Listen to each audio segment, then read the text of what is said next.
neither this, for example, is a group of students from Lumumba. They don't look like students at all. They look more like military, and that's exactly what they were. They were dispatched back to their countries to be leaders of the so-called national liberation movements, or to be translated into normal human language, leaders of international terrorist groups.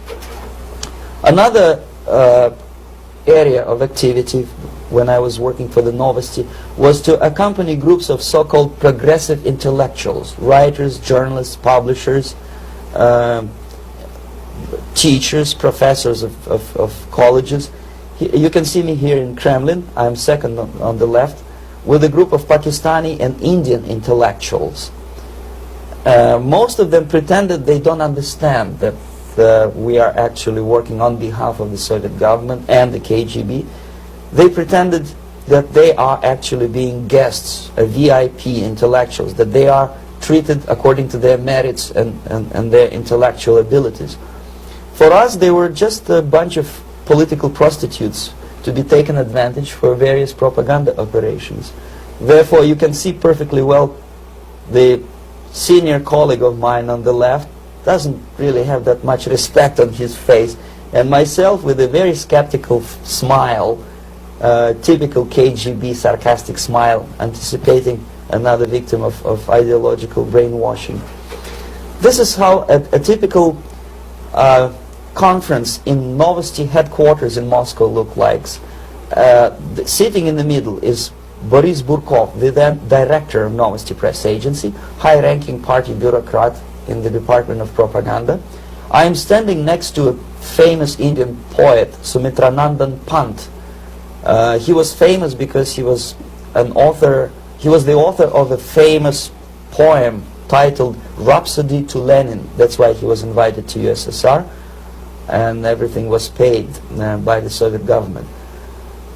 Pay special attention to number of bottles on the table. This is one of the ways to kill the awareness or curiosity of foreign journalists. One of my functions was to keep foreign guests permanently intoxicated the moment they land at Moscow airport. I had to take them to the VIP lounge and toast to friendship and understanding between the nations of the world. Glass of vodka, then a second glass of vodka. And in no time, my guests would be feeling very happy.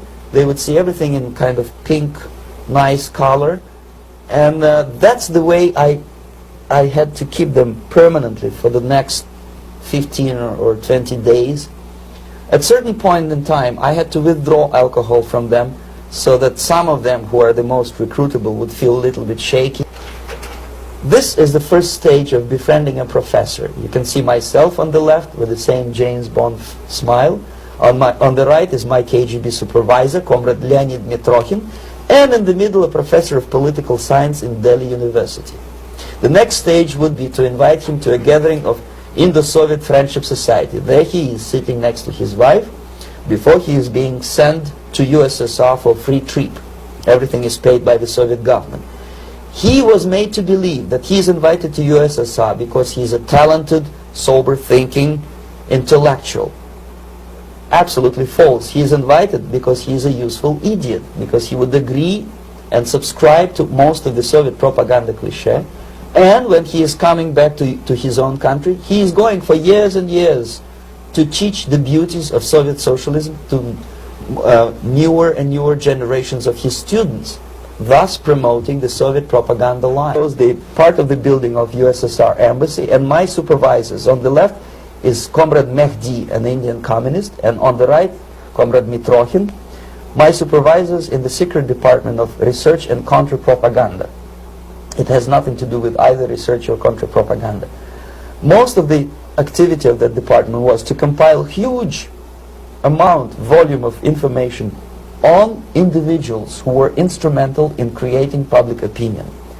Publishers, editors, journalists, actors, educationalists, professors of political science, members of parliament, representatives of business circles. Most of these people were divided roughly in two groups. Those who would toe the Soviet foreign policy, they would be promoted to the positions of power through media and public opinion manipulation.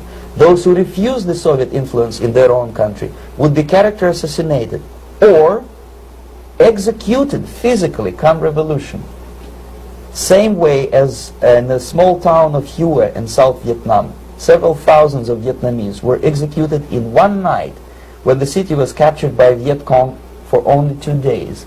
And American CIA could never figure out how could possibly communists know each individual, where he lives, where to get him, and would be arrested under the guidance of the Soviet embassy in Hanoi. And same thing I was doing in New Delhi. To my horror, I discovered that in the files where people were doomed to execution, there were names of pro-Soviet journalists with whom I was personally friendly. Pro-Soviet? Yes. They were idealistically minded leftists who made several visits to USSR, and yet the KGB decided that come revolution or drastic changes in political structure of India, they will have to go. Why is that? Because they know too much. Simply because, you see, the useful idiots, the leftists who are idealistically believing in the beauty of Soviet socialist or communist or whatever system, when they get disillusioned, they become the worst enemies. That's why my KGB instructors specifically made a point, never bother with leftists. Forget about these political prostitutes. Aim higher. This was my instruction. Try to get into large circulation, established conservative media. Reach, filthy rich movie makers, intellectuals, so-called academic circles. Cynical, egocentric people who can look into your eyes with angelic expression and tell you a lie. These are the most recruitable people, people who lack moral principles, who are either too greedy or too suffer from self-importance. They feel that they matter a lot. These are the people who KGB wanted very much to recruit.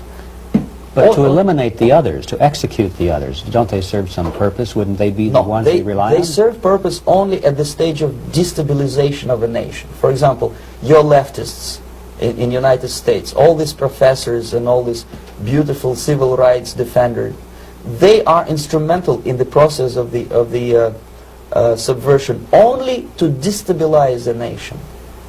When their job is completed, they are not needed anymore. They know too much. Some of them, when they get disillusioned.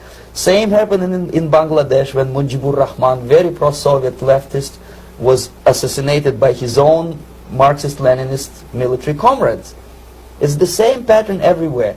The moment they serve their purpose, all the useful idiots are either be executed entirely, all the idealistically minded Marxists, or exiled or put in prisons, like in Cuba. Many former Marxists are in Cuba, in prison. So most of the Indians who were cooperating with the Soviets, especially with our Department of Information of the USSR Embassy, were listed for execution. And when I discovered that fact, of course I was sick. I was mentally and physically sick. I thought that I'm going to explode one day. During the briefing at the ambassador's office, I would stand up and say something that we are basically a bunch of murderers. That's what we are. It has nothing to do with friendship and understanding between the nation and blah, blah, blah. We are murderers. We behave as a bunch of thugs in a country which is hospitable to us, a country which with ancient traditions. But I did not, when I started working for the Soviet embassy in India, to my horror, I discovered that we are millions times more oppressive than any colonial or imperialist power in the history of mankind. That my country brings to India not freedom, progress, and friendship between the nations, but racism, exploitation, and slavery, and of course economical inefficiency to this country. Since I fell in love with India, I developed something which by KGB standards is extremely dangerous thing. It's called split loyalty. When an agent likes a country of assignment more than his own country. I literally fell in love with this beautiful country, a country of great contrasts, but also great humility, great tolerance, and philosophical and intellectual freedoms. My ancestors used to live in caves and eat raw meat when India was a highly civilized nation 6,000 years ago. So obviously the choice was not to the advantage of my own nation. And how? One of the reasons, of course, you see, I was in love with India. I mentioned that before. I spoke the languages. I socialized with people, and I understood that I had to act fast unless I want this beautiful country to be permanently and irreparably damaged by our presence. One of the reasons not to defect was, as you can see, I was living in relative affluence. Who the hell in the normal mind would defect? It's a great brainwashing process which goes very slow, and it's divided in 4 basic stages. The first one being demoralization. It takes from 15 to 20 years to demoralize a nation. Why that many years? Because this is the minimum number of years which requires to educate 1 generation of students in the country of your enemy, exposed to the ideology of the enemy. In other words, Marxism-Leninism ideology is being pumped into the soft heads of at least 3 generations of American students without being challenged or counterbalanced by the basic values of Americanism, American patriotism. The result you can see. Most of the people who graduated in the 60s, dropouts or half-baked intellectuals, are now occupying the positions of power in the government, civil service, business, mass media, educational system. You are stuck with them. You cannot get rid of them. They are contaminated. They are programmed to think and react to certain stimuli in a certain pattern. You cannot change their mind, even if you expose them to authentic information, even if you prove that white is white and black is black. You still cannot change the basic perception and the logic of behavior. In other words, these people, the process of demoralization is complete and irreversible. To get rid society of these people, you need another 20 or 15 years to educate a new generation of patriotically minded and common sense people who would be acting in favor and in the interests of the United States society. And yet these people who've been programmed and, as you say, in place, and Yes. who are favorable to an opening with the Soviet concept, these are the very people who would be marked for extermination in this country? Most of them, yes. Simply because the psychological shock when they will see in future what the beautiful society of equality and social impulse to defect was Bangladesh crisis, which was described by American correspondents as Islamic grassroots revolution, which is absolute baloney. There was nothing to do with Islam, and there was no grassroots revolution. Actually, there are no grassroots revolutions, period. Any revolution is a byproduct of a highly organized group of conscientious and professional organizers, but has nothing to do with grassroots. In Bangladesh, it was nothing with grassroots. Most of the Awami League party members, Awami League means People's Party, were trained in Moscow in the high party school. Most of the Mukti Fauj leaders, Mukti Fauj in Bengali means People's Army, same as SWAPO and all kind of liberation armies all over the world, the same bunch of useful idiots. They were trained at Lumumba University and various centers of the KGB in Simferopol, in Crimea, and in Tashkent. So when I saw that Indian territory is being used as a jumping board to destroy East Pakistan, I saw myself thousands of so-called students traveling through India to East Pakistan, through the territory of India, and Indian government pretended not to see what's going on. They knew perfectly well, the Indian police knew it, the intelligence department of the Indian government knew it, the KGB of course knew it, and the CIA knew it. That was most infuriating, because when I defected and I explained to the CIA debriefers they should watch out because East Pakistan is going to erupt any moment, this effort to educate people in the spirit of real patriotism, number one. Number two, to explain them the real danger of socialist, communist, whatever, welfare state, big brother government. If people will fail to grasp the impending danger of that development,